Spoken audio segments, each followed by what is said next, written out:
screen yet? Okay. It's not showing. Yep. Jody, will you go back to your office and check the live stream? See if it's on? Thank you.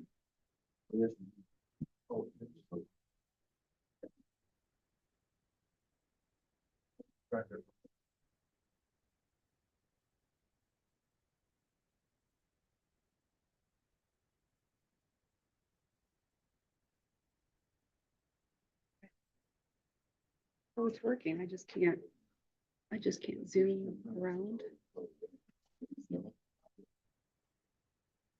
I don't know if there's any sound.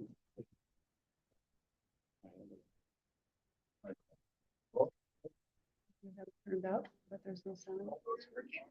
There we go. There's a delay. It's working.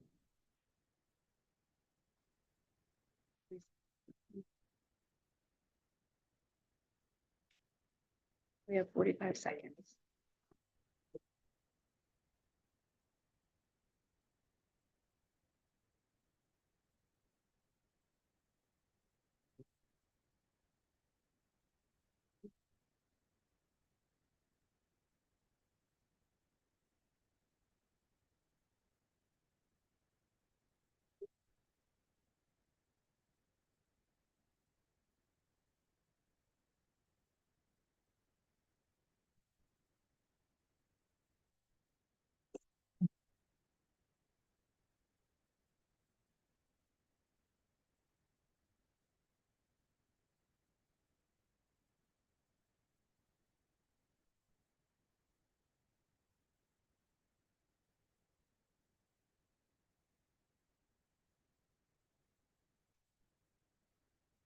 $1 I'm going to call the June 18th Board of Commissioner meeting to order.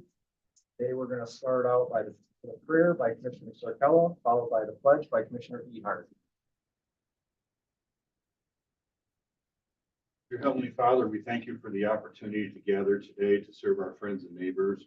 We're grateful for the sunshine that you bring us, weather. We ask that you would be with our farmers, allow them to continue to finish their crops and to have a fruitful season.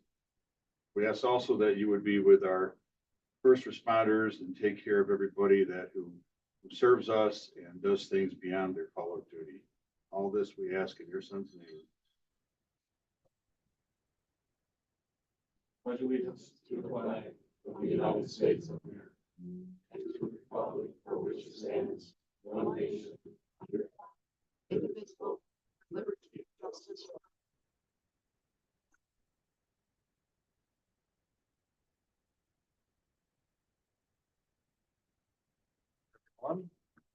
Leslie, roll call, please.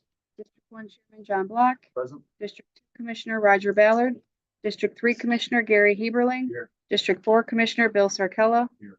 District 5 Commissioner Christine Lee, District 6 Commissioner Evans Ehart, Here. District 7 Commissioner John Moody. Here. Here.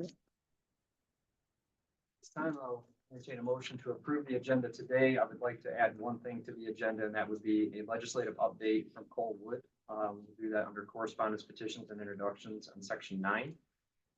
There are no further amendments or adjustments to the agenda. I entertain a motion to approve as amended. I'll make a motion to approve the amendment. I have a motion by Commissioner Heberling, supported by Commissioner Ballard to adopt the agenda as amended. Is there any discussion?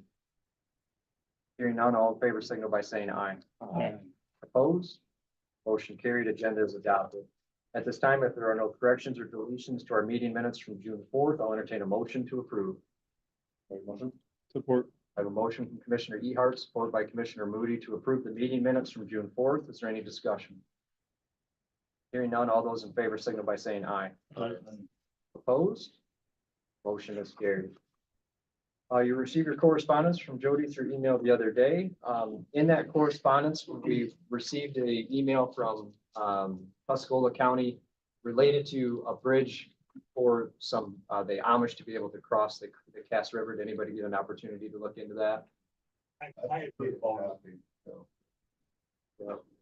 I got not as extensive an email a couple of weeks ago, and I just got this yesterday. I did read through it quickly this morning. Okay. But basically, what they're trying to do is get the Amish are trying to get their buggies off of M 53. It basically involves the corridor from Deckerville north to 81. Where that bridge would be is in Tuscola County, and it's north and west of Evergreen Park. And what they would do is allow non-motorized traffic besides their buggies, but they're willing to pay. It would be a covered bridge and establish the road. It's about a quarter mile north off the crossing, and that would get them off 53. Which, if you've ever been up there on a Sunday when church gets out, it's like buggy after buggy, and they have to use it besides that as well. So, Okay. yeah.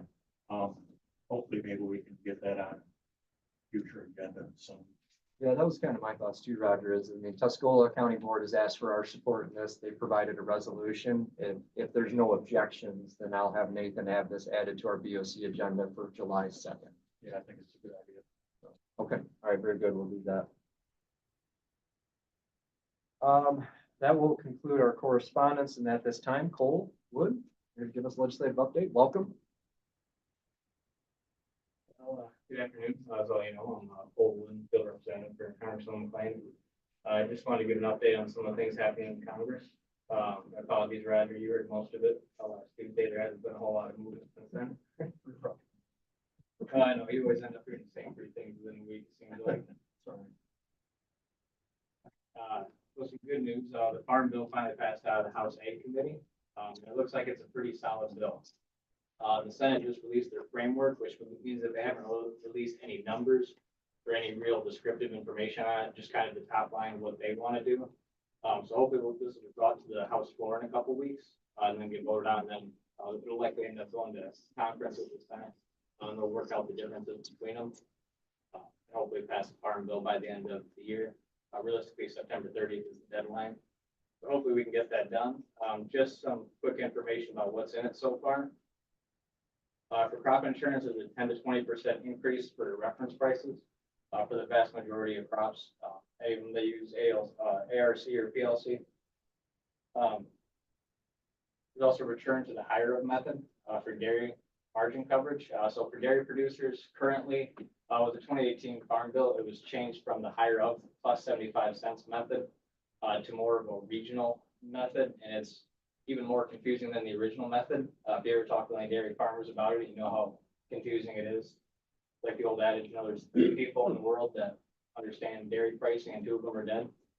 So this kind of simplifies the old pricing system for dairy and goes back past the 2018 Farm Bill. This is definitely the preferred method. There's a lot of red tape cut regarding disaster assistance. I know Sand Lake wasn't the biggest area for disaster the last year. The pier was designated disaster. Sand Lake was contiguous. St. Clair County was contiguous as well. So there were certain areas that were hit with disaster and needed those assistance programs. Some people were waiting 4 to 5 months or more just to hear an answer. So hopefully, with a lot of red tape cut, it should be streamlined a bit and just get approved. That's something that I talked to many farmers, particularly in the Pier County, that were just not sure if they were gonna have to put the place up for sale. Some of the unobligated conservation funding. This is kind of a hot topic between the House Ag Committee Chair, G.T. Thompson, and the Senate Chair. So in the House Farm Bill, the conservation funding regarding like carbon capture or any type of conservation, it's going to go back to proven programs like the EQUIP program, Environmental Quality Incentives Program, Conservation Stewardship, Regional Conservation Partnership Program. It's going to fund some newer orphan programs like the feral swine eradication and control program. So most of the Senate side, most of the top line that they're showing is moving the conservation funds over towards more carbon credits, carbon capture, carbon sequestration, all the, I guess, buzzwords surrounding conservation. On the House side, it looks like it's going to stick more to the programs that have been proven to work for a long time, like the CREP program, which at least half the farmers in St. Lake County are enrolled in, I'd say, just a guess. School meals will be able to include whole milk again. That was originally in HR 1147, the Whole Milk for Healthy Kids Act. The language from that bill was included in the Farm Bill. just allows schools to serve whole milk again. On top of that, with the school meal programs, it also promotes the Buy American principle, which means that schools should prioritize purchasing American-grown products for any of their school meals. Regarding broadband, it reauthorizes a lot of the current programs, like Reconnect Rural Broadband, Middle Mile Program, Community Connect, and others. There's, I think, 7 or 8 total. So hopefully we can keep expanding broadband through the thumb using some of those. I know Thumb Electric's using some of the Rural Digital Opportunity funding to help expand Thumb. Hopefully we can keep on moving along with that. I know I'm getting closer. Up in Marlette, I think we got next year. So Thumb Electric said at their annual meeting, we're gonna start building it out. The National Defense, Authorization Act passed out of the Armed Services Committee. It's just some of the top line information from that. They did just redo it with some amendments, so I'll have to update this a little bit, but most of these are the same. There's 19.5% pay raise for junior enlisted service members, 4.5% pay raise for all service members, service member housing allowance, which would cover 100% of the local rental rate. Cost of living calculations, just to better capture the rate of inflation that's currently going on. There's also strict merit-based promotions, which means that there will be no reliance on diversity, equity, and inclusion programs. It will be only merit-based. And as well for all candidates that will serve in service academies, they're also going to be chosen on basis of merit alone. So Congresswoman also recently had 2 bills of her own pass the House. One was the Information Quality Assurance Act, HR 7219. This bill just still blows my mind. It's been a few weeks now. It still blows my mind that this wasn't already a law. It requires all federal agencies to rely on the best reasonably available scientific, technical, demographic, economic, financial, and statistical information to support new rules and guidance and to post the resources publicly as well. But in a nutshell, all federal rules and guidance have to use the best possible data in order to inform decision-making and in order to make the ruling, and then they have to post that publicly. Somehow they didn't have to do this previously, something that was kind of overlooked, so we're trying to address that. The Congresswoman's reasoning for that is that American employers and workers cannot afford for the federal government to impose new regulations and guidance on them that are misinformed and backed by bad data. Congresswoman's other bill that just passed the House is the WIPES Act, or this one I might struggle with, Water Infrastructure Pollution Prevention and Environmental Safety Act, or HR 2964. That is a pretty simple bill. It just requires non-flushable wipes, like baby wipes, things like that, that still say flushable on them, to be labeled as such, that they're not flushable. They estimate that it costs about $441 million annually to deal with all the backups and sewage issues surrounding those. It's not a very pretty bill, but it's definitely a necessary one. The House Appropriations Committee is also working on the appropriation bills. The Speaker Johnson has said that he wants to have them done well before the deadline this year. Last year it was only 6 months late, which isn't too bad by government standards, I guess. They should be voted on in the coming weeks and months. So we should have at least an idea of what they're going to look like pretty soon. The deadline is September 30th as well. So hopefully we should have that information. The first one they're trying to get out of the way is the NDAA, the National Defense Authorization Act I went over earlier. That's the biggest bill. And then they're also working on the Veteran Affairs funding. And going along with the Veterans Affairs, Lisa also had a couple of big hearings recently, where she compared the illegal immigration cost versus the cost to homeless veterans, at least what the government's spending on. Their estimates from the Budget Committee are $66 billion so far has been spent on illegal immigration and $3 billion on homeless veterans. So we're trying to draw more attention to that issue and hopefully work through that. Hopefully we're going to move some things around in the VA appropriations bill as well. Continue funding. She also had a pretty big hearing with the FDA regarding the baby formula shortage, and essentially got the FDA to admit that they dropped the ball multiple times.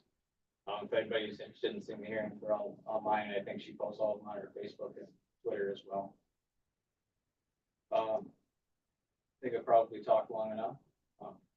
You guys have any questions on this legislation or anything else? Well, you gotta reiterate, you said something about, Cover West 22 free fund school meals to everybody. I didn't know that ever stopped because in our local district, kids have been getting free meals to everybody. Oh, nothing to do with, free meals. That was just full milk being allowed. Oh, okay. Sorry, I might have misspoke. So the amendment to the Farm Bill is HR 1147. It's the same language as that bill. And that just allows whole milk to be sold, or I guess not sold. Michigan State has free lunch. Just allows them to serve whole milk as well. So that bill is a state bill that allowed for Michigan to have free lunches. I think they got enacted September last year. Further questions? Cole? You know, Cole, we always appreciate the update. Thank you for being here. Okay, that'll conclude number 9 on the agenda. So we're going to move directly into commissioner reports, and we'll start with Commissioner Ballard. Right, have students state 11th, so in the Marlett Township, meeting. Over replacements, gravel patching, light size an issue over there, and they've also filled the treasurer position. Then, last night I attended Vermont Township. They are sending 2 representatives to an MTA conference in Frankenmuth that is gonna focus on ordinances and, in particular, solar and wind, and that will be in August. They have gotten their ballot language approved on the road millage, and that's gonna increase their road millage from 1.5 to 2 mils. And that'll raise approximately 77,000 per year. Their assessor audit, excuse me, passed. They were happy with that. And Cole mentioned Come Electric. Tomorrow, Come Electric is hosting a open house at Wilmot Township Hall from 3 to 7, and that is in regards to high-speed internet. So anybody out there that in that area or has Come Electric could try and make it. And they just got notified of this in the last couple of days. City of Marlette, nothing really much to report as far as city business, but on 27th of June, there's a bicycle ride that goes across the Lower Peninsula, and it's called Palm, Pedal Across Lower Michigan. And that tour is going to overnight at the Marlette Elementary School. So about 4 blocks south of me, there's going to be 400 bicyclists and their support group camping there. They've done this in the past. I think they had about 300 the last time. So it's quite a sight. And I believe that's it. Roger? Gary? Warren Township was the last meeting they had before, since our last meeting. And, not a lot to report in there, but, probably last 3.5, 4 years I've been working with Warren Township. And a couple of constituents in that township to get a blinking light, out at M46 and M19. And, there hadn't been enough traffic accidents. I know I've reported this before to get a blinking light. So they did put up, when they got the new light put up. And, I haven't seen it at night, but I've seen it, hang over there. It really illuminates, that four corners. There have been several traffic accidents there. So they got that done. And then, for the city of Sandusky, you probably all seen it on Facebook and wherever else, starting to pave these ends of 46. So, end of my report. Gary? Bill? Fort Sand Lake approved their budget and also scheduled their antique boat show August 16th. Fire authorities continuing to move forward, and they're going to be looking at some business district ordinances. Particularly, there's a noise ordinance that they didn't realize was on the books for their business district. So some of the businesses that are trying to do things outside that potentially in violation. That's all I have. Thank you, Bill. Christine? I had a meeting in Brown City. They're looking for a resolution request for funding for Booby Street wellhead protection, that they're gonna have to identify a new site for a well because the wells are over 50 years old or more.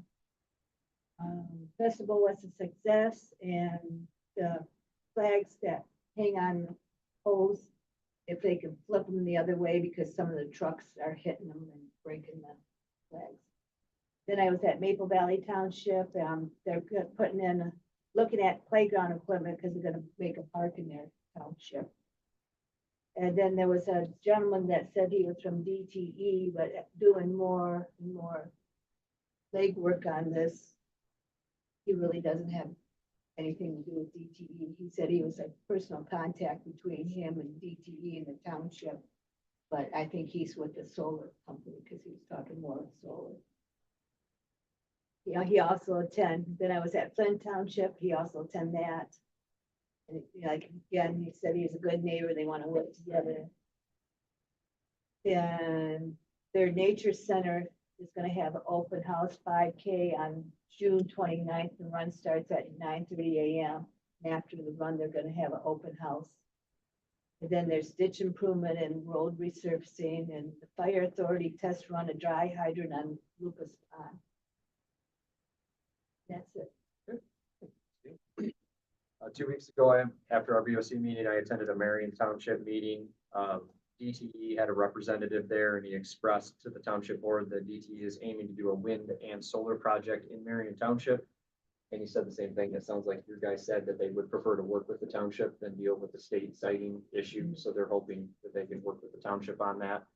And then I received a phone call from a Minden Township board member today. Same thing. DTE is looking to do a large solar installation in their township. And one of the concerns that's coming out of this is if you look at a township, you'll use Minden as an example. There's 2 wind farms in Minden. You know, DTE has one and Exelon has one. Now they're looking at probably somewhere between 600 and 800 acre of a solar installation. And people are starting to ask, when is enough going to be enough? And the concern is with the new state siting issue is how does a township, when it reaches a saturation level like that it has 2 wind farms and a solar farm, and they say they continue to allow this stuff because they're supposed to, at what point do they stop and say enough is enough? And that's some of the questions that I'm starting to get out of my district. Being we're the only district in the county that has a lot of that type of development already. They've been having the most, Delaware having the second most, and then Marion having the third amount of that. So definitely a topic in the district and something I'll continue to report on as information becomes available. Evans? I got Lexington Township this Thursday, Lexington Council this coming Monday, but all the festivities in Lexington are about to be starting with this Friday. Music in the Park is starting this Friday with Catmandu, which is a Bob Seger cover band. And again, Lexington has concerts pretty much weekly throughout the summer. So, and it's a social district, so everyone's free to come and have fun. That's it. Thank you, Evans. John? I had Speaker Township. Their fire department, they reported on, they had 6 runs in the month of May. They have 3 land use permits issued, 1 new house, 2 new garages. They're going through all their smoke detectors and fire extinguishers in the building and putting all new in. The work crew is going to be helping them with their cemetery cleanup. Bought a new printer for their office. Their clerk and their deputy clerk are going to go to a election prep training in Frankenmuth. And they made a new policy where a couple of the board members and the fire chief have permission to spend up to $500 without approval.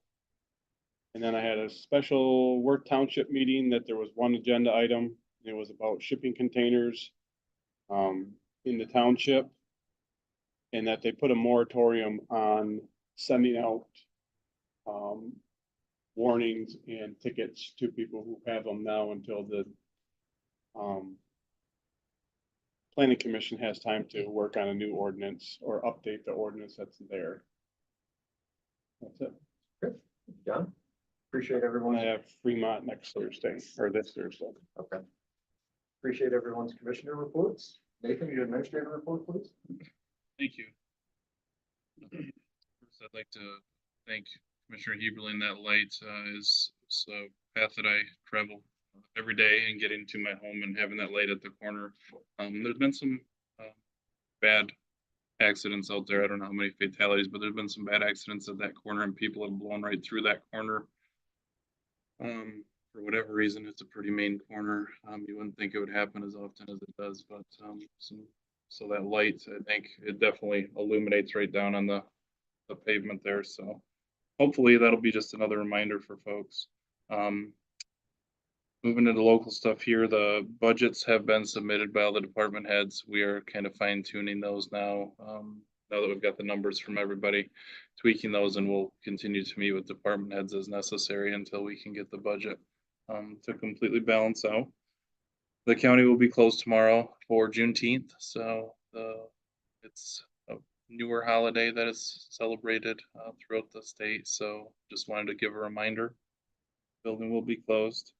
We had a security team meeting last week, and there was some discussion because the security comes into the building, unlocks the building, and typically by about 7:30 to 7:40, the doors unlocked for the staff and or public to get in, and that was creating a little issue where employees weren't liking coming into the building to get to their office in the morning. The public are already here. And there were some safety concerns that were raised with that. So the decision was made to remedy that, to keep those doors locked until 7:55 every morning. They will then be unlocked just prior to 8 a.m. If employees need to get in the building, they can use their cards on the west or east side of the building, but to cut down on the potential for any safety issues or just public traffic coming in before 8 o'clock, that those doors would be locked until 7:55. So also you'll see there's some work being done out the west side of the building. There was some shrubs that were removed, some sidewalk that was repaired. It's something we talked about in building and grounds months ago. But due to the weather, now was the time to get to that cement work and get some cleanup done. So it was overdue. The cement work looks good. There's some additional landscaping that will be done, some replacement of some of the railroad timbers because they were getting over time just kind of breaking away and chipping. So they're going to replace some of those, and I think it'll look really nice out there. Last thing I wanted to note, if you guys didn't receive it, I will forward it along, but Mac did a podcast today that came out just before our meeting regarding local siting on based on the renewable energy laws. And it's something I think we all know it's been kind of coming, but I think the more knowledge we have on it, the better we'll be prepared moving forward, even to support our township. So yeah, it just came out, I think like 11:30 this morning. I will. Yep.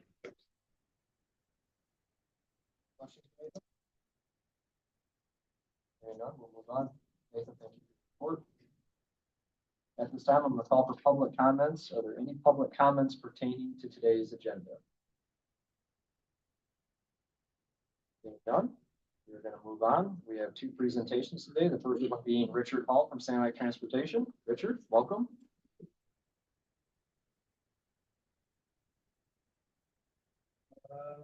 Our visits and conversations on what Sand Lake Transportation does for the residents of Sand Lake County. So we put a letter together to educate, and I've also got a report here that I'll hand out actually, but I'll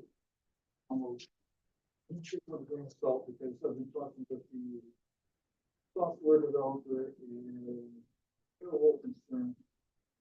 The numbers are good. What's going to show on this is going to show that the county of Sand Lake.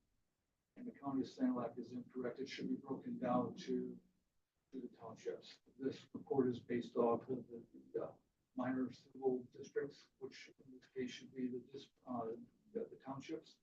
So there's like 12,000 trips in there. They should be dispersed on down. I've been through this twice. The software company's been through it, and so they've found out that there's some type of activity date back and behind the scenes that's not letting us make these changes. So like, for example, what's going to go on is when I went through and did this, Marlette Township in the city of Marlette, your numbers are going to go up. This another township numbers should go down, they should all go up. Brown City, Maple Valley was another one, Worth Township, Lexington, those numbers should all go up. So when I hand this out, this would give you an idea is what's going on in your townships as far as number of rides, what they're doing with the trip was, whether it's medical, going to schools, whatever it may be, so. You're saying that these numbers aren't accurate, Richard? Essentially, yes. I'm saying they're not accurate because, Sand Lake County is in there and it should be broken down into townships. But it's gonna at least give you an idea, a place to start, where you've got an idea where your constituents, what they're moving around the county, what's moving around the county. And kind of goes along with the weather that we had up at the Florida guys. The roads are actually made.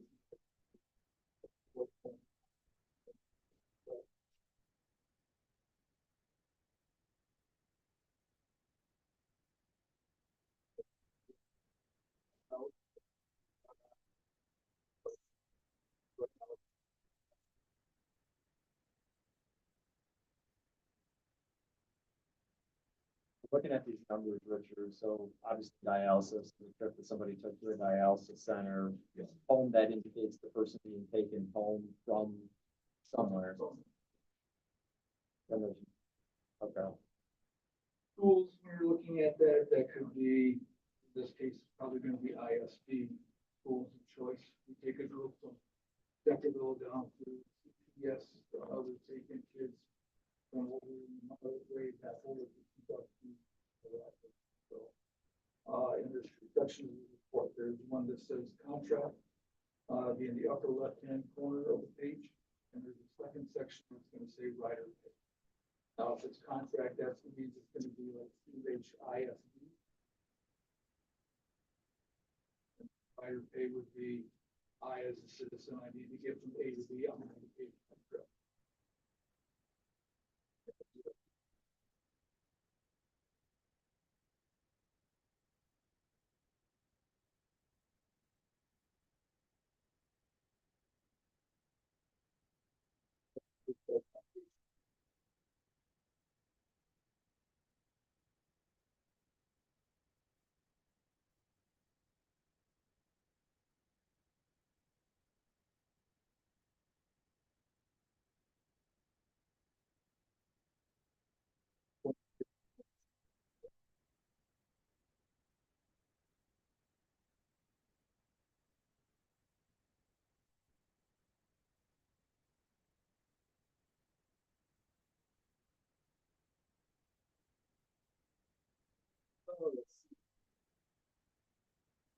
Economic transportation, the 501c nonprofit.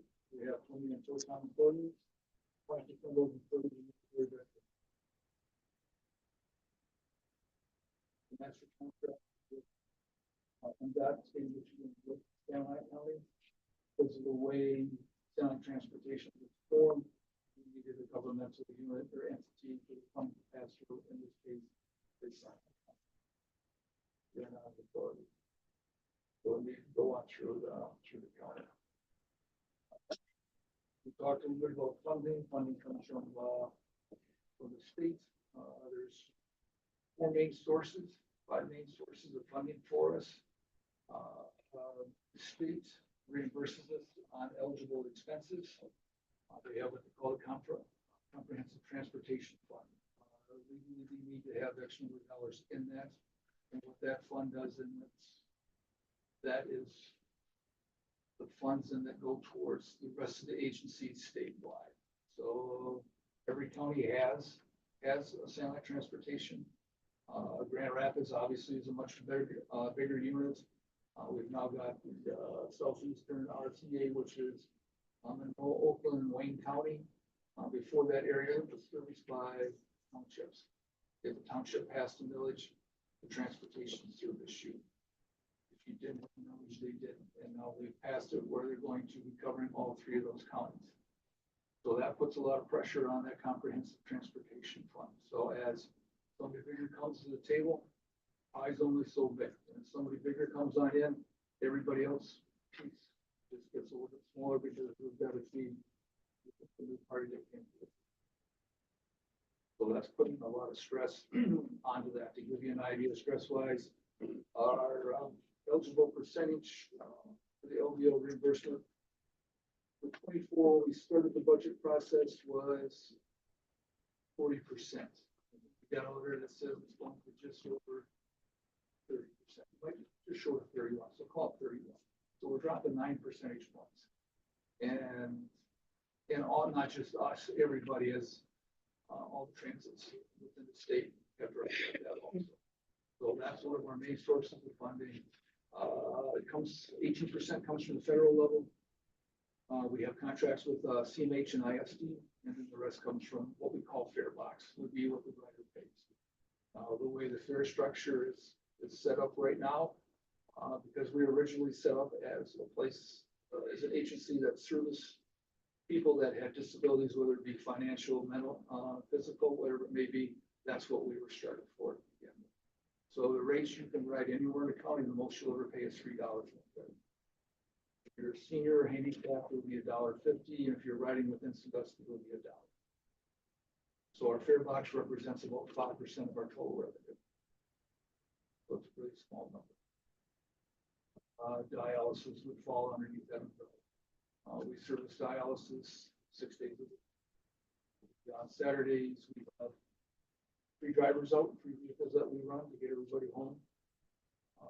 It's all time and a half, you know what numbers are, so, fuel, things of this nature. We run the transit vans on the weekends for dialysis.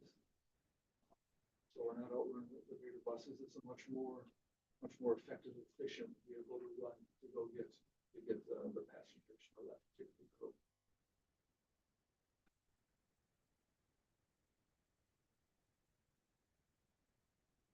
Yeah, because when we talk about, please keep in mind that when the state invests in us, if the money doesn't come to San Luis County, it's going to go everywhere else. So when we turn in the budget, our budget needs to be submitted for, let's say, fiscal year 25. Our budget needs to be submitted by February of 24. And that's the problem that we've got right now with fiscal year 25 is that this letter comes out after everybody submitted their budget. So now everybody's scrambling around to figure out how we're going to do it. There's still action down in Lansing. Nobody knows for sure what's going to happen. We're hoping that they're going to have something taken care of by the time they go into summer session, which is supposed to be the end of January.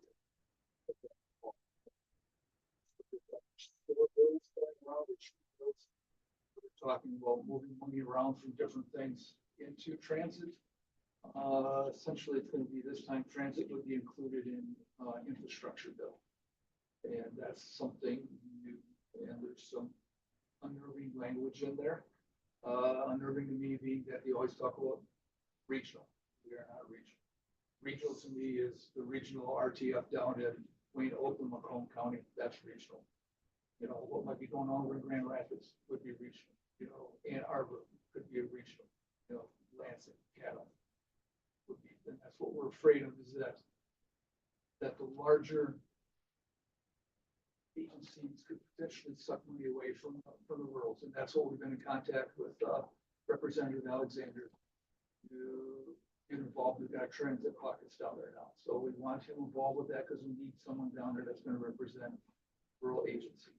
Or that someone's there to speak and voice our concerns. We had a legislative day beginning of May down in Lansing. We had set up where St. Clair County, Salem County, and Huron County were all represented, by Representative Alexander. We were all at one table. Representative Alexander had a chance to stop on by. We probably had 20 minutes, I would think anyway, so I'll time with him. We also had Senator Lauer stopped on by. We had Representative Morgan stop on by the table. He's the one that's pushing some of the sewer bills out of Ann Arbor to help out to stabilize the funding for transit so they can have an idea of what they can plan on. So he was able to stop on by and talk for a while, which was good. So current fleet consists of 3 transit vans. We have 16 32-foot buses. And all 15 of the buses are diesel powered, and 1 is LP fuel. Got a new series of buses coming over in Grand Rapids Thursday last week. You probably heard Commissioner Sarkella talk about this at different meetings that we're trying to get new buses in after having our order for 4 years. They're now finally showing up. So we need Grand Rapids to inspect them. And Thursday last week, they've got some things they need to correct on before they come over here, but there is something in the pipeline that comes here. The vast majority of our vehicles, except for the transit vans and one of the 32-foot buses, 14 years old, 400,000 miles. So what? they need-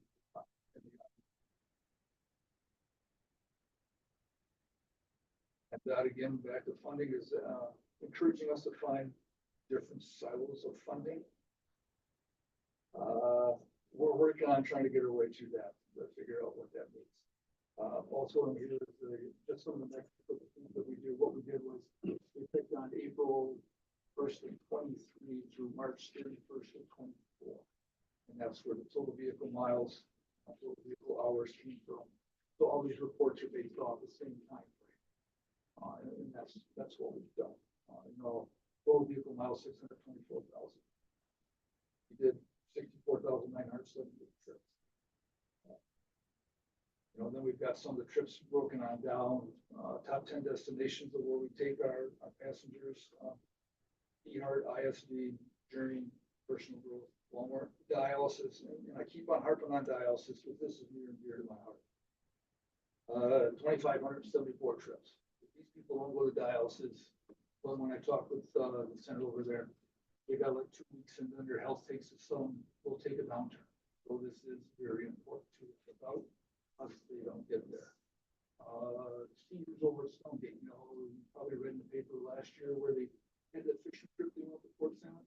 They were able to do that because they had something set up where they played their sister company over in Carroll. We took them over there for a volleyball. At the Heartlands, we stopped over there the other day in Marlette. We brought some of them into Walmart, and we're getting ready to set up. We're starting to do more and more things with them. When I stopped in there, I also talked with HTC Wheel Site last week there too. W Hall Marlette, easy work to do there.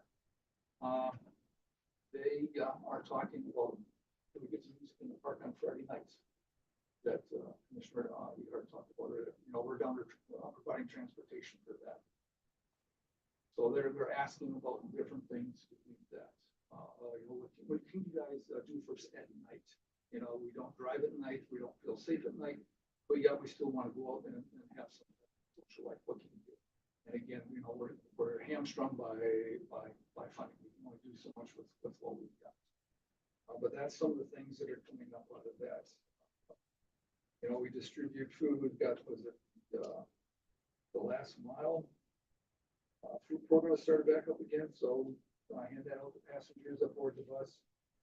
We do things like that.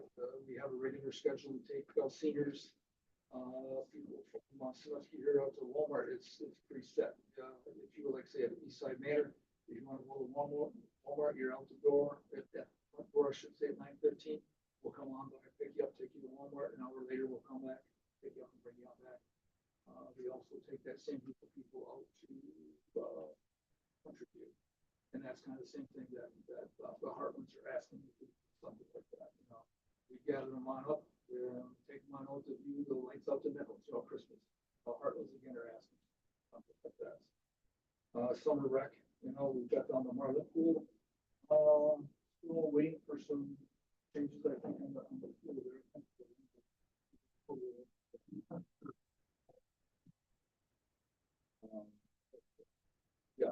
Lexington activities we had was at Peach Street Condo. Is that right?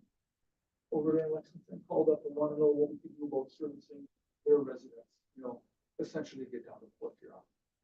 We're working with St. Clair County and Council of Aging Region 7 on getting a formal bus shelter down there at the Lake Building so we can transfer people down into their system so they can get around to get the services.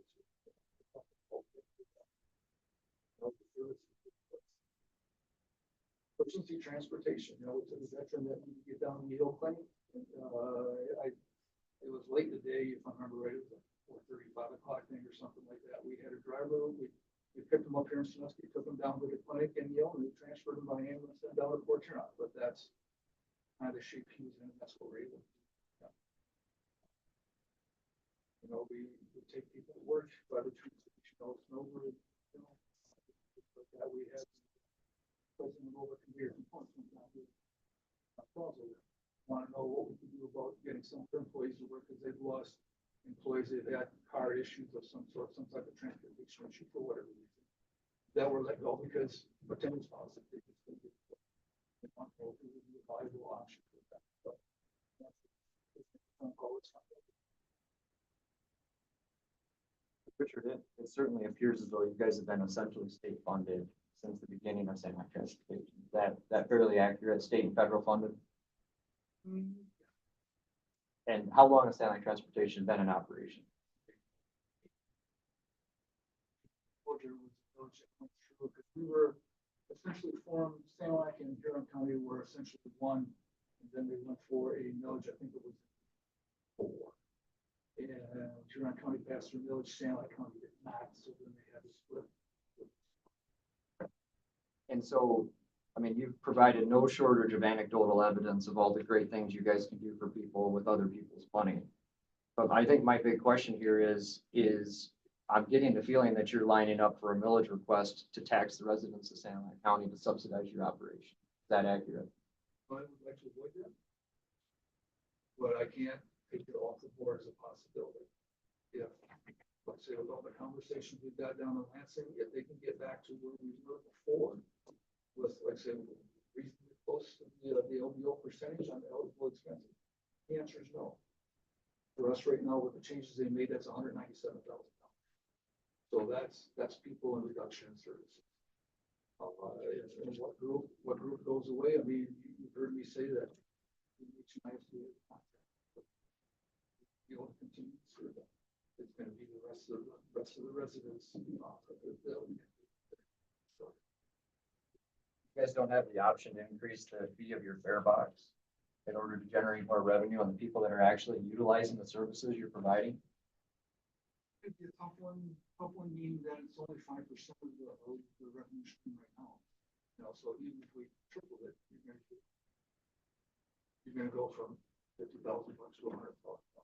But doesn't it make more sense to bill the people that are actually benefiting from the service instead of attempting to apply a millage across the county that everybody has to pay taxes on, even though they're not gaining any kind of benefit from the money that they're spending? Where the person who pays the fare is actually getting the ride. So that's actually logical and makes sense. And two, it's an investment in your community. The way I look at it too, on something like that. Right now, I might not need it, but that one day where I need to get my wife or a family member, something like that. We took a family member around the McGregor area. The child, the boy sustained an injury, a sports injury. We took him down Ian Harbor because that's the only way standing up. That's the only way. The only way he slept is from collapsing. He wasn't able to sit down, wasn't able to lay. So just temporary stuff like that. Now, how important is that to them? Well, they can't say no good things. It protects everybody else. You know, like I said, to be able to potentially get to the point what happens down to Lansing, I'm trying to get it out and let the residents decide as to what they'd like to do. But I understand where it comes from. There's plenty of villages in this county already, Richard, provide a wide variety of services. This community is extremely supportive of their veterans and provides transportation for those veterans. There's a variety of other villages that provide transportation opportunities and such. I think the sticking point for me is there's lots of anecdotal evidence about all the fantastic things that you guys can do.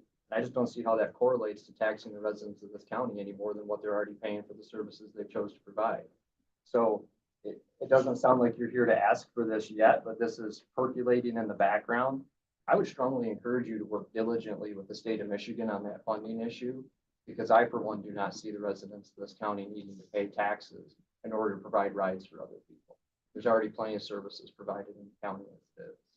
So I think it's great that you're working with Representative Alexander to move that issue forward at the state level. But clearly this whole thing got started with state funding. It's been state funded all this time.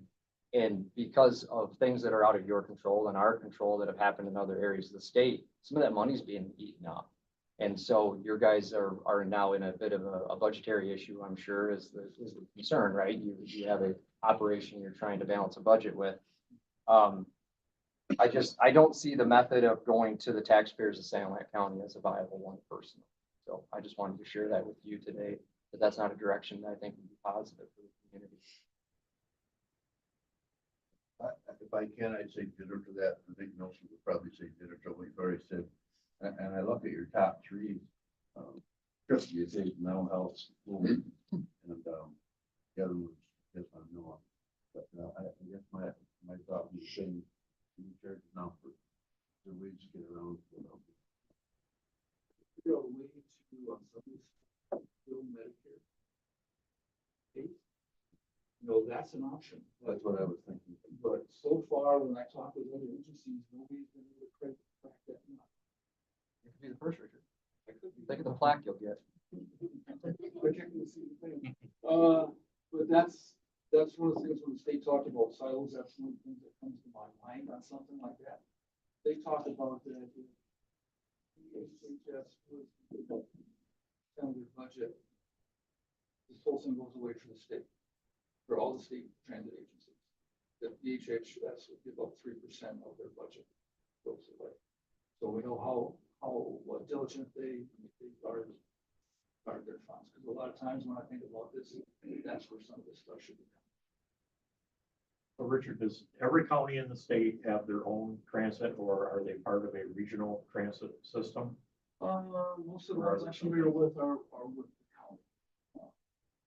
Or like say, for example, Huron Services, all Huron County, we service all San Luis County. Port Huron does not. Same thing, does not. Lapeer County does not. Pensacola County doesn't, but they have townships that have past villages. And that's the ones they service. When you talk about like Heartland, Stonegate, things such as that, taking them out to or whatever, are the riders paying for that service, or is that umbrellaed under what the state funding pays for? No, what we would do, we would be talking to them about how we can, what the cost of that trip would And they pay for be, it? and they pay for it. Well, it would definitely be conversations to have with them. Oh, yeah. Richard, thank you for me. Great, but on the back areas, we're talking about school, 4,000 a year, mental health, both are like they get transportation, right? I guess continue to work with Ray Alexander and Dan Lawrence. I think if we're doing that, great a job, for mental health people, which I agree with. Schooling, I think somebody should pay for that other than millage, right? I can't imagine the fact, well, you could speak to the effect that we have on community mental health. Yeah, if you didn't have the busing, what would you do? That's one of the contracts.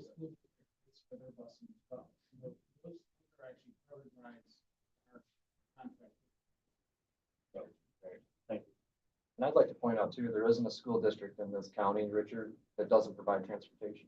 They're not required to by law, but every district in this county does provide transportation for students. I do appreciate the fact that there are true school of choice students, but I would say that is a choice for that family to do that. And if they want to make that choice, they can make the choice to arrange transportation. I'm going to go back to what I said earlier. This is not a scenario where I see San Luis County taxpayers needing to subsidize this operation. So if you do decide to come back with some type of a request, I'm going to need a whole lot more data, and we're going to need accurate data. Oh, yeah. Yeah, like we should.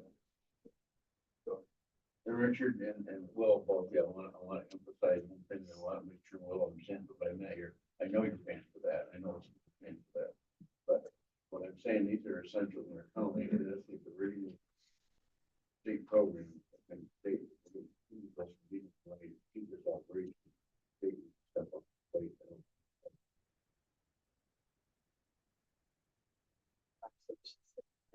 Services, Without funding it. pull away funding. Well, it's like a bait and switch. We'll provide funding. You can have this fantastic service. We'll build a building. We'll put bus drivers in. I mean, the taxpayers are already building the roads. And somehow they're supposed to hire people, pay for vehicles, put gas in the car to drive people around. I mean, I understand that there is a vulnerable set of people in every community. And I've stated earlier that veterans, well supported, they provide transportation. Those groups are well taken care of in this county.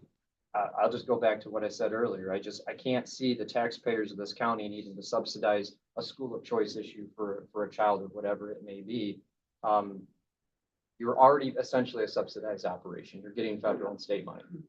And so the direction I would encourage you to go is to go to your partners at the federal and state level and show them what will happen to Sonic Transportation with the lack of funding. And when you're done with that scenario, I would look hard at the people that are actually gaining the benefit from the service, the people taking the ride. I understand your fares are low. We could do the math pretty easily based off the reimbursement calculation for mileage and what it costs me to drive here today, what it costs Commissioner Moody to drive here today. We all have these types of expenses. And to a large degree, we all want to try to support everybody in the community we can. But I go back to, there's already plenty levels of support in this county. So I strongly encourage you to look deeply at your operation. Cost-cutting measures, I realize it's a reimbursement scenario, which is another government scenario that doesn't make a whole lot of sense to a private business person as myself. But between going to your partners at the federal and the state level, and then considering what amount your riders could pay to help subsidize that operation as well. I guess with that, is there any other questions for Richard? Richard, we appreciate you being here today. We appreciate the presentation. If you have further information for us, absolutely feel free to share.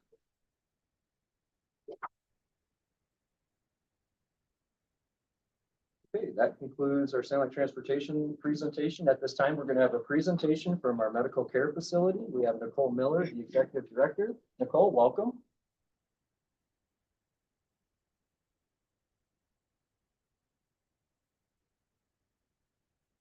Hello, everyone. My name is Nicole Miller. I just wanted to give you guys a synopsis of myself, my background, and what's happening now that I've been in this position for about 5 months now. I am a graduate from Saginaw Valley with a master's of occupational therapy. During that progress, I was in fieldwork at San Life Medical Care when Louis was in charge. So that was my first introduction to that building. Then I was a therapy manager for 10 years at a skilled nursing facility, as well as occupational therapist. And then I transferred to here to be the therapy manager for a year, and then I was hired in for this job. Little background in me and my family. We are committed and passionate about this county. We also have a farm here, and my husband and I just started a agriculture program. So you can tell we are passionate about this community and plan on digging our roots here with our 2 boys as well. So to get started, my key initiatives are improving quality care, enhanced staff engagement, financial sustainability, and community involvement. Restructuring is the main word right now in this facility. And I just want to give you guys things that I'm working on at this point. Right now, we're going to an in-house dietary program. We have ended the contract with Morrison, and we are going fully in-house. I believe this will assist in providing better food for the residents, quality, providing more in-home style dining service. So in addition to that being a benefit to our residents, it'll also save about $100,000 a year. Another contract that we ended was the MDS and therapy consultant. We are in-house therapy already, but we ended this consult based on the processes that we have in place. We are revamping QA. This is our quality assurance meeting. That's once a month. I'm trying to turn the narrative to reactive to proactive, looking at things working on now instead of just focusing on the past. We need to get ahead of issues instead of just concentrating on what has happened in the past.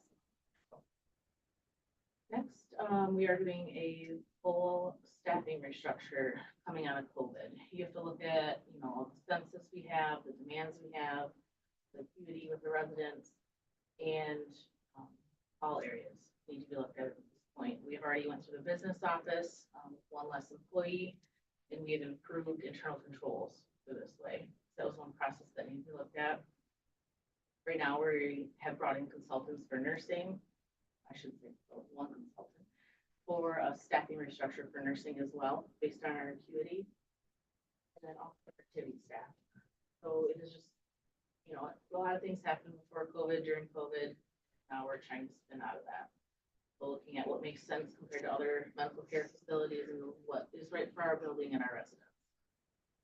We're also looking at updating our call light system and software to make it more effective, decrease call light times. Something that hasn't been updated in a while and it needs to.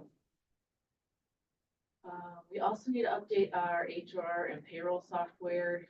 There's a lot of manual processes going on and I want it more computerized, more efficient.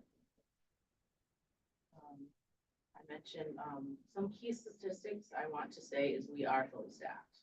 And I want to say props to our nursing department right now. It is very unlikely to have a fully staffed nursing home in Michigan at this point. So I want to say that is great. And our average occupancy rate is at 92%. So because of this, I'm doing a grand reopening of our therapy wing because it was shut down during COVID. And that was the new building part that they added on. And that grand reopening will happen. We're having an event on July 20th. Which you are all invited to. We are adding 13 beds on effective August 1st. That is when our non-available bed plan is able to be revised. So we are adding 13 more on. So our census will go from 77 to 90. So the goal is that we are still licensed for 104 beds. So the goal is by the end of the year, we get back to fully opened 104 beds. Again, the grand reopening is just to get the community involvement. I want the view of the St. Mike Medical Care refresh or start, showing that we want community involvement, really get out there. The grand reopening will be July 20th from 11 to 2.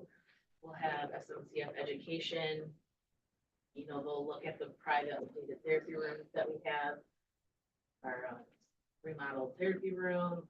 There'll be kid events, therapy tours, vendors, food, just to try to get everyone, get us in the news in a good way. So, outline of what I'm doing. Do you guys have any questions or comments? Just a comment. It sounds like you're really headed in the right direction. I sat in on those meetings for, I don't know, about a year and a half. They were quite discouraging to attend. It was almost as if they were working harder at maintaining 80 beds rather than expanding and getting census numbers up and bed numbers up. So kudos to you. Good job. Good report. Thank you. Yes, Nicole, everything you had to say sounded certainly positive. My question for you would be, is the long-term fiscal outlook of the facility? The changes you're making sound like they're beneficial to the residents, but it also sounds like it's going to be beneficial to the fiscal health of the establishment as well. Is that's one of your goals, is to try to develop that long-term fiscal stability? In regards to your operation millage that we are currently receiving, goes to the 28th, I believe, but our goal is to operate without the millage. That's excellent. Very good. Anybody have any further questions? We appreciate you being here today and the update and all the hard work you're doing on behalf of Santa County residents. Thank you. Appreciate it. That will conclude the presentation. We're going to move directly into interviews. And the first one is for the Lang Bank Authority Board. We have Ken Wimmer. Ken, welcome. If you step up to the podium and just tell us a little bit about yourself.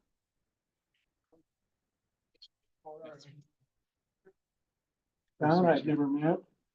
Evans, I've never met. John's been a little bit. Thank you. Don't talk, right? We try to see each other once a month. Let me say that I live on a farm just west of Fort Sanilac. I have been on the fire department there, which is a lot of consternation. And that should be over with here. I've been on there 51 years. Previously, I have served on the county planning commission back in the 80s. Served on the county 911. I think that's the title of it. After the planning commission. If you need it, you can consider to sit on the land bank board. In my 30 part-time. I am an assessor, tax assessor. Since around 94. So, and I've assessed many townships. I've been on many pieces of property. I love going on property in San Luis County. There's an awful lot of education and history involved. Currently, I do Argyle Township and Custer Township. Any questions for Ken? Seeing none, Ken, we appreciate you being here today. Tell us a little bit about yourself. Thank you. Okay, now our next interview is going to be for the library board. Keisha Warzinski. Keisha here today. She stepped out. I saw, it looks like she took a phone call. Oh, okay. I did text her. If you would, quick, well, we can give it a minute if she's got a minute. If not, we'll proceed. Are you getting cold? Open a window. I don't. Fasten her. Who's got the envelope? Just one last thing. Feel anything. You really want it to? I'm depending on my nice I'm on one. blood thinners. I can't handle this cold.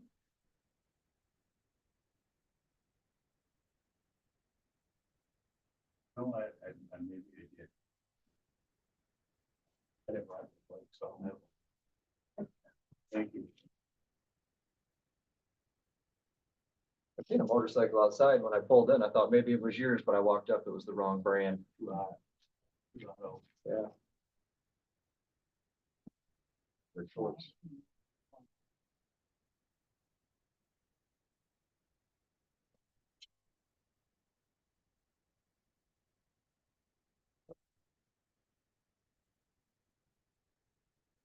Okay, well, we're gonna move on.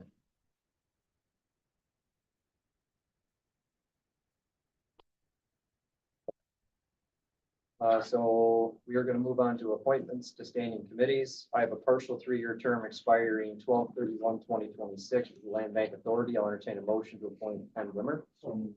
Or I'm gonna, Commissioner Sartella made a motion, Commissioner Ehart supported to appoint Ken Wimmer for a partial 3-year term. Is there any discussion? Hearing none, all those in favor signal by saying aye. Aye. Opposed? Motion is carried. Ken, you are appointed. At this time, I have a 5-year term expiring 6/30/2029 for the library board. We have one applicant, Keisha Warzinski. I'll entertain a motion to appoint. Motion by Commissioner Ballard, support by Commissioner Lee. Is there discussion? Hearing none, all those in favor signal by saying aye. Aye. Opposed? Motion is carried. She's the former clerk or not. Yeah. Mhm. She doesn't do that for Lamont anymore?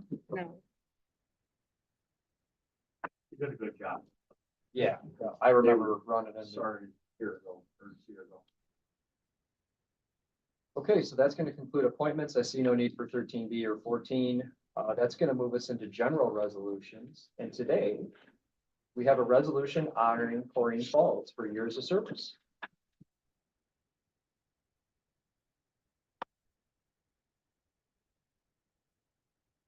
You like to join me?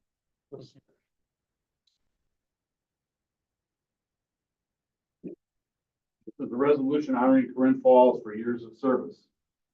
Whereas, You got the name right, Corinne. you want to use the middle name too? No. Okay, just checking. Excuse me. Whereas Corinne Falls has given 25 years of dedicated service to the Township of Sand Lake Board of Trustees and Sand Lake Township Planning Commission. And whereas Corinne was first appointed to the Sand Lake Township Board on January 5th, 1999, and retained the position until November 19th, 2008. And whereas on May 15th, 2007, Corinne was appointed to the Sand Lake Township Planning Commission and served for 17 years. And whereas on December 8th, 2008, Corinne was appointed to the Sand Lake Township Board of Review and served 16 years.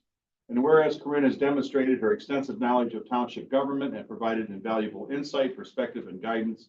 And whereas Corinne has gained the respect and admiration of past and current board members and colleagues. And now, therefore, be it resolved that the Sand Lake County Board of Commissioners by this resolution recognizes and commends Corinne Falls for her longstanding commitment to Sand Lake Township and its citizens. Be it further resolved that this resolution be presented to Corinne Falls and spread upon the proceedings of the Sanilac County Board of Commissioners this 18th day of June, 2024, and it's signed by Jonathan Block, our chairman. Thank you very much. Thank you for all your service. Thank you.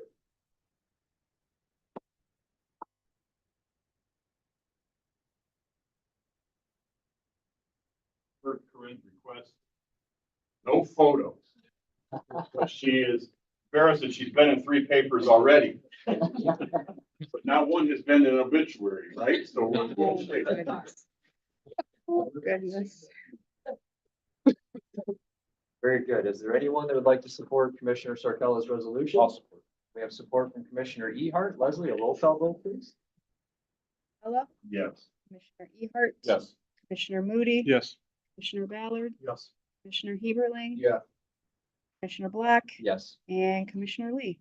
Yes. Resolution adopted. Thank you for all your service to the community. Thank you for being here today. You're welcome. One of the more fun things we get to do around here. You get from retired. Let you let you, huh?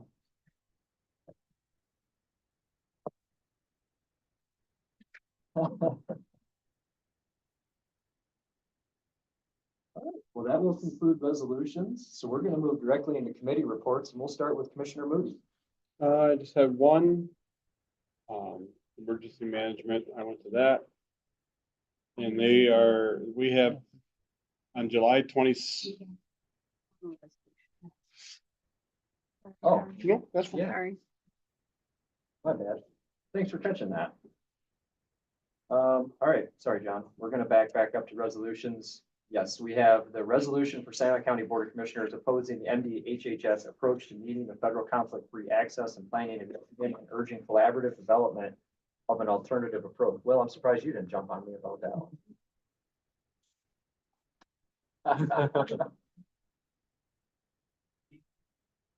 Don't need to read it, Will, but if you could just give us a quick explanation, I think we get the gist of it, but a little bit more insight wouldn't hurt. I appreciate, I just mentioned to Roger, I appreciate him bringing it to the county commission. And bringing up this idea, and actually, since he brought it up, it's spreading across the state, and actually the Michigan Association of Counties actually passed a resolution earlier this week, similar to this one. And basically, what's occurring is the federal government has a rule that requires there not to be a conflict of interest in regards to who's providing the service and who's authorizing the service.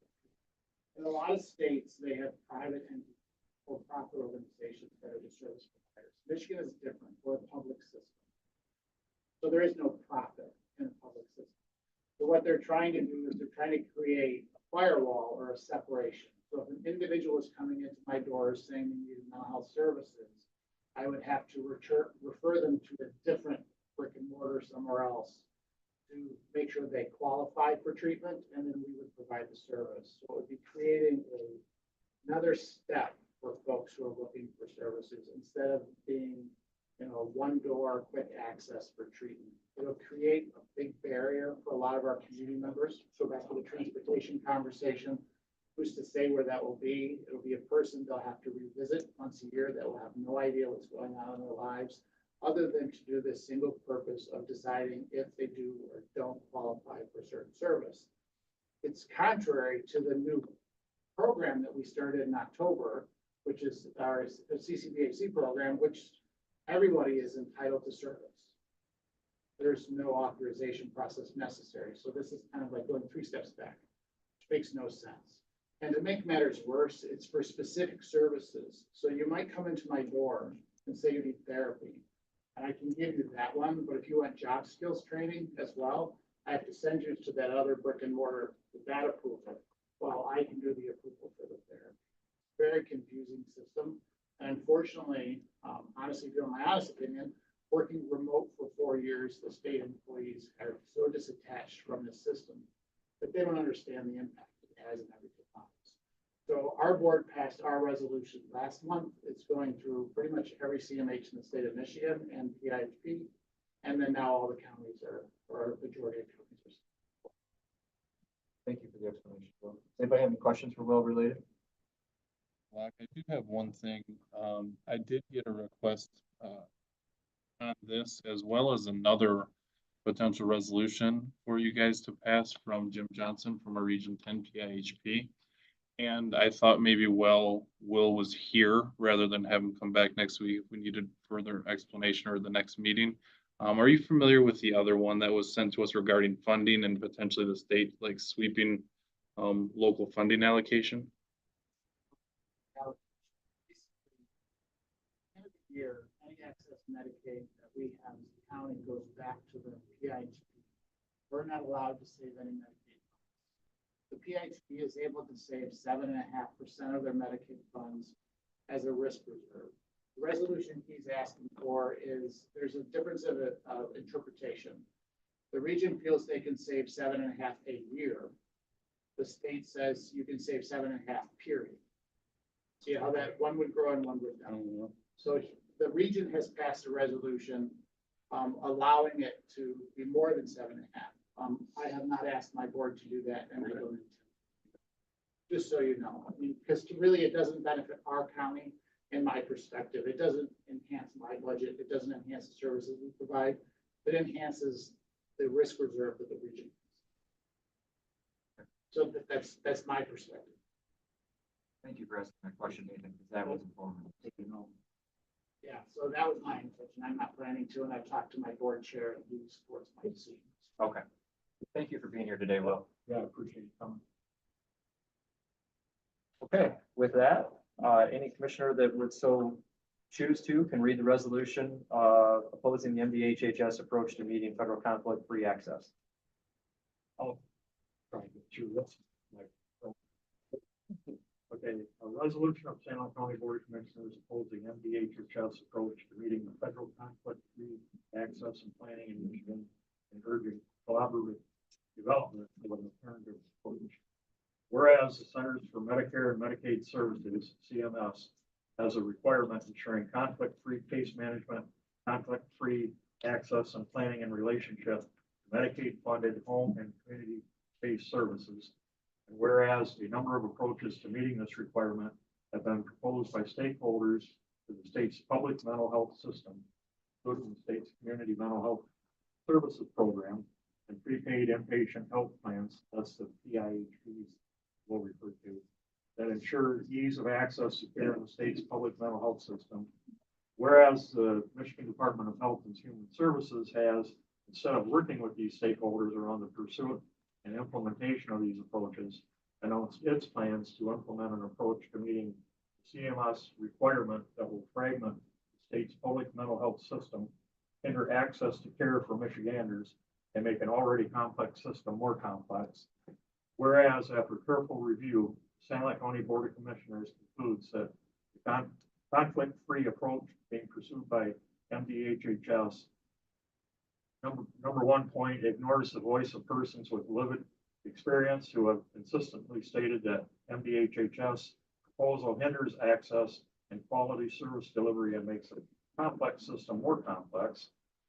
Number two is diametrically opposed to state, national, and local efforts to integrate and coordinate mental health care, including the Michigan's innovative behavioral health home and certified community behavioral health clinic, that is the CCBHC, of which we got that grant a year or so ago, initiatives in place in communities across the state. Number three, conflicts with the statutory responsibilities of Michigan's county-based community mental health system. And number four, moves service authorization further from the point of service delivery and further from the oversight and partnership of Michigan counties, thus emulating a private for-profit system, and rather than in concert with the county-based public system. And number five, erroneously implies profit-driven or undue enrichment motives on the part of the governmental entities, instead of recognizing what is statutorily a formal transfer of governmental responsibility from the state of Michigan to the counties for the delivery of public mental health services. Therefore, be it resolved that, for the reasons noted herein, San Luis County Board of Commissioners opposes the approach being proposed by MDHHS to meet the federal conflict-free standards and strongly urges MDHHS to halt its efforts in pursuit of this approach. Be it further resolved that the Sanilac County Board of Commissioners request MDHHS work with the state's counties, CMHSPS, and PIHPs, and their associations and other stakeholder groups in the design and implementation of an approach to meeting the CMS conflict-free standards. Involve these parties in any communication with federal Centers for Medicare and Medicaid Services regarding CMS's understanding and approval of the Michigan plan, and seek approval by CMS for this jointly developed conflict-free plan. Be it further resolved that this resolution be spread upon the proceedings of the Sanilac County Board of Commissioners this 18th day of June 2024. I have a resolution offered by Commissioner Ballard. Is there support? Support. I have support by Commissioner Lee. Is there discussion? Well, before we're done, Roger. Got through it. Hearing no discussion, Leslie, a roll call vote, please. Commissioner Ballard, Yes. Commissioner Lee, Yes. Commissioner Heberling, Yeah. Commissioner Block, Yes. Commissioner Sarpella, Yes. Commissioner Moody, Yes. and Commissioner Ehert. Yes. Resolution is adopted. Thank you, Leslie. Thank you, Will, for taking time out of your day to sit down. Okay, that will conclude resolution. John, your committee report? Like I was saying, I went to the emergency management meeting. Saturday, July 27th is their annual Sanilac County Public Safety Cookout and Awards night. It honors Police Officer of the Year, Corrections Officer of the Year, Firefighter of the Year, EMT of the Year, Dispatcher of the Year, and Citizen of the Year. If anybody would like to go, or if they'd like to make a donation, you can get with me. I have tickets. I would also like to congratulate Lieutenant Nicole Kyneth from the Sheriff's Office for completing her Michigan State University Staff and Command. That's a very tough program. For the last 6 months, she's been doing it. I think it was last Friday, she finished. And I have medical care facility next Monday. That's it. Good, very good.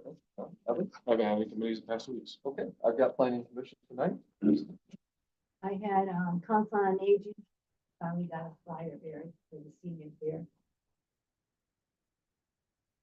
You can have it. The senior fair is gonna be Friday, June 28th at the high school in Sandusky, and it runs from 10 to 1:30. They're gonna have a lunch available that's gonna be put on by the sheriff posse. And there's some great prizes. Flat screen TV, a $300 gift certificate to the Lady Hearing Cruise 2, a 2.9 cubic upright freezer, and some other prizes too. So anyway, you can have that. And then, getting on July 15th through September 18th, they're gonna have, it's called bingo size. It's bingo and exercise. It's a 10-week program, and it combines the game of bingo with fall prevention exercises. And that's gonna be held on Mondays and Wednesdays from 10:30 to 11:30 at the Deckerville Senior Citizen Center. And then I was at the Child Abuse Prevention Council and the Youth Empowerment Camp. The flyer on that, they already have 65 kids sign up for it. Their goal is would like 100 kids. So there's that flyer. Then the baby pantry is gonna have some new times and dates. They're gonna run, they're gonna have, part of the dates they're gonna run from 10 o'clock to 2 o'clock, and then the other half of the dates are gonna run from 2 o'clock to 6 o'clock. And it seems to be working with the evening hours, so those are on here. And that was part of the health board. And as far as the health board, there's gonna be a lot of stuff going on at the Maple Valley site with the festival. Different things, they're gonna use it for craft fair and I don't know what's all on the festival, but yeah. That's it. Thank you, Christine. Bill? Landfill met, the household, waste collection date's gonna be September 10th from 2 to 6 at the fairground. And, we had a, materials management plan update from Nathan. We're still coordinating with the other counties in regards to that, and the building's gonna be entirely The painting will be done in sometime in July, soon as the contractor. That's all I have. Thank you, Bill. Gary? Yes, planning committee, tonight at 4 o'clock. And like planning committee is, John already brought up, and I would like to circle back. One thing I forgot to mention in the commission report. We've all heard about the proposed new monument coming, and, still good. Even unless they get let out, we're at 52% already. Really? Within 2 weeks, so. That's excellent to hear. Hopefully we can wrap this up here. And, I know Nathan, you mentioned, they were giving the plaques back in place of the name of the monument. I forgot how many you did back, Yeah, she estimated it was upwards to 50%. We're almost getting back. On the, for my dad on this Friday.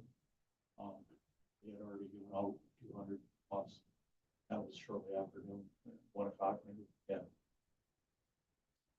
Very good. So your report here? yes, thank you. Okay, thank you. Roger?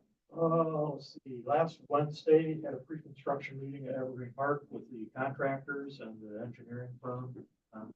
Grant project out there. They have a tentative start date of mid-August. First they said, early to mid-July. So as the meeting progressed and I was listening in and commenting on things, at the end I said, so give me a realistic start date in August, mid-August. So that's good news. I hope it happens. I want to start Wasn't August 2025, was it? I hope not. It's going on a long time. So anyways, this Saturday at Forester Park is their annual Kids Carnival. They have blow up features, slides and whatnot, kids games. It runs from noon to, I didn't put my time down. I want to say 2:30, could be 3:30. And as part of that, we're doing a dedication of the new playground equipment out there at 1 o'clock. That's part of the requirement of the grant, but it'll be nice to have a ribbon cutting and tell folks how it was funded and everything. We're doing that. The tentative start of the Lexington house remodel, I was informed yesterday, is Monday.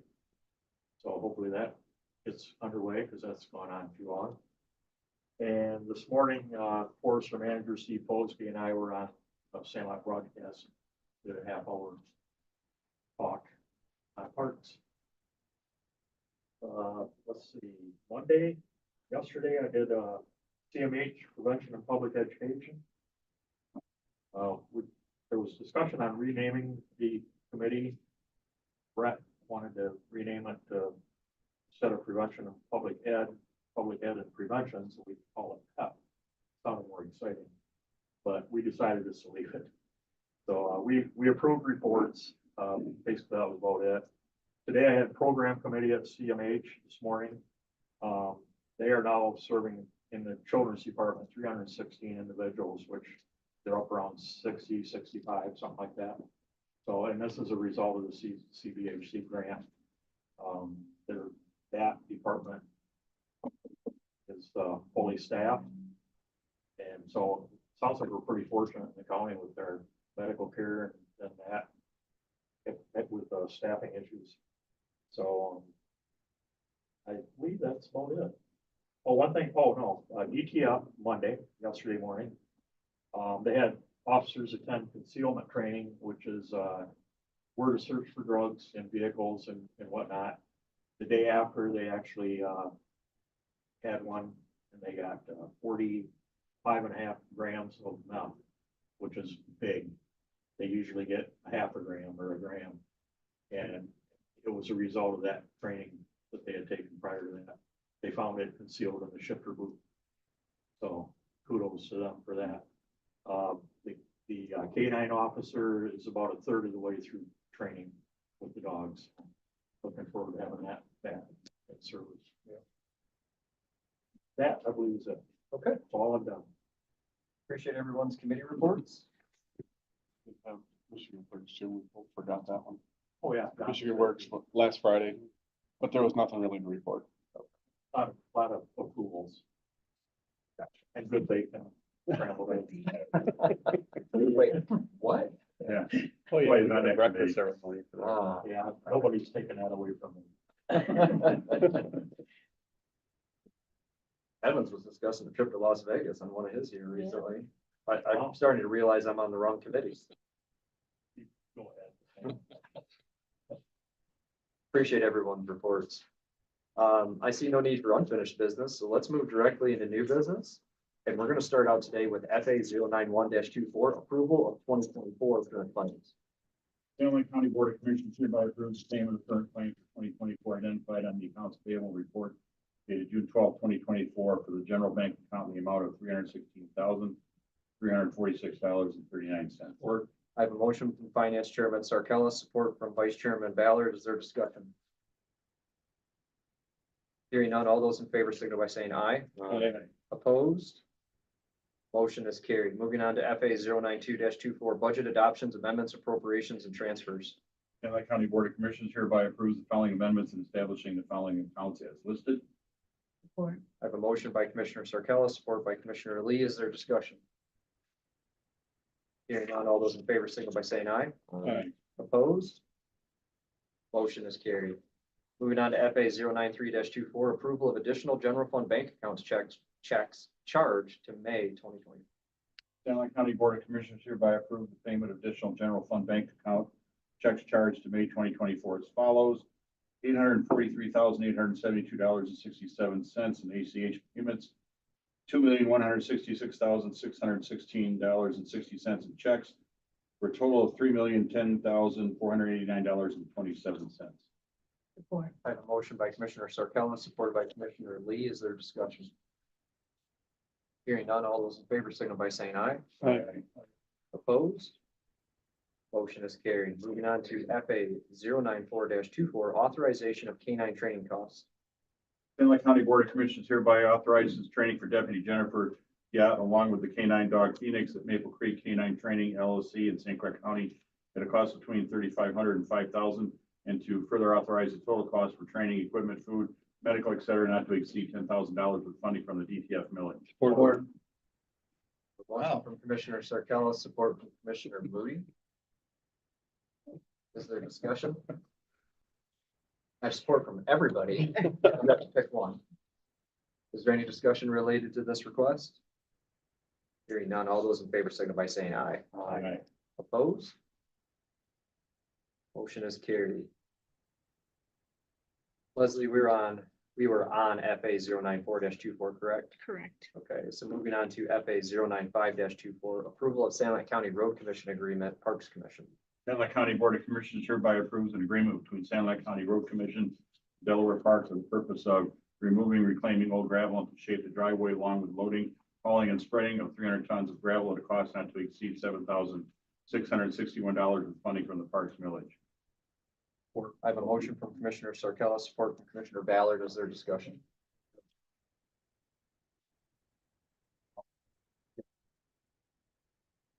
Hearing none, is there anything further? Hearing none, all those in favor signal by saying aye. Aye. Opposed? Motion is carried. Just a side note, I was talking to the manager this morning, and, he went out and started clearing some trees. He's gonna add, there's gonna be some grill and picnic tables out there and more day use type stuff. Hopefully people respect it and don't, it doesn't end up in a lake or whatever. But if we can draw more people in there. Right, yeah, I get Self-police. right. It's the challenges. It'd be nice to have some grills and some tables out there, but all it takes is a couple of yahoos and you got a problem. But I appreciate you guys putting effort into that He's part. make more usable beach area, better view of the lake. Very good. We are now on FA 096-24, authorization of change order, Parks Commission. San Luis County Board of Commissioners hereby authorizes the change order from Thompson's Builders for the purpose of replacing the soffits, fascia, enlarging the deck, and adding an additional staircase at a cost not to exceed $24,200 funding from the Parks millage for immediate approval. I have a motion from Commissioner Sarkella, support from Commissioner Heberlein. Is there discussion? Hearing none, all those in favor signal by saying aye. Aye. Opposed? Motion is carried. Lastly, today we have NFA 014-24, authorization of health, dental, and vision Recommendation. recommendation. Santa Clara County Board of Commissioners hereby authorizes offering effective July 1st, 2024, 3 self-funded co-finity plans for American Health for active employees and non-Medicare eligible retirees. I have a motion from Commissioner Sarcella. Is there support? Support from Commissioner Heberlin. Is there discussion? Hearing none, all those in favor, signify by saying aye. Aye. Opposed? Motion is carried. That will conclude new business. At this time, I'll call for general public comments. Are there any general public comments today? Will? Sure.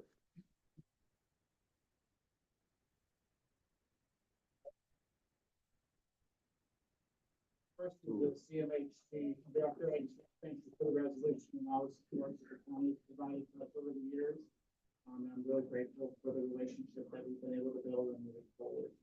I'll switch caps and I'll put on the Safe Partnership Millage chair. 2 years ago, when we brought our millage contracts to the Board of Commissioners, we had language put in that motion that allowed the millage board to provide mini grants if we had excess revenue versus expenditures for the millage, because it's not the purpose of the millage to save money, it's the purpose of the millage to expense the money of the year that we gain millage funds. So we did a mini grant application process recently with our providers. All of the board members rated the grants. There were 6 grants that were applied to us. We could fund up to 4 based on the language that was passed. Actually, the board is still very conservative. We had 6 proposals. We've only chose to fund 3. So I just wanted to share that with the county commissioners. And the 3 mini grant applications that were chosen to be funded this year, not to exceed $5,000 or $4,999.99, is the first one is the annual youth empowerment camp that the Child Abuse Prevention Council puts on at Camp Cavell for all the kids. That was one that was funded. The second one was to provide a public speaker who has lived experience as a survivor of child sexual abuse, to be able to talk to our families about their experiences, which is also a very beneficial thing. And then the third one was to replace some water heaters at Eva's Place, which is the shelter for domestic violence. So those are the 3 grants that we chose to fund. I also wanted to let you know that we're projecting a surplus in next year's millage. When our contracts were approved, they were on a 3-year cycle. So we will be coming back to the county commissioners at some point once this, we're putting on an RFP to expense some of those funds for next year, because it's the 3rd year of our budget cycle, so that we can not have to hopefully have as much surplus next year. So sometime this fall, I'm sure I'll be coming back with what the recommendations are from the state partnership on how to expense that surplus. Questions? Thank you. Thank you, Will. Thank you. Thanks, Will. Are there any other general public comments today? Seeing none, I see no need for closed session and closed session minutes. I'll entertain a motion to adjourn at 2:36. I'll make a motion. I have a motion from Commissioner Ehart, supported by Commissioner Lee, to adjourn at 2:36. All those in favor, signify by saying aye. Aye. Opposed? We are adjourned.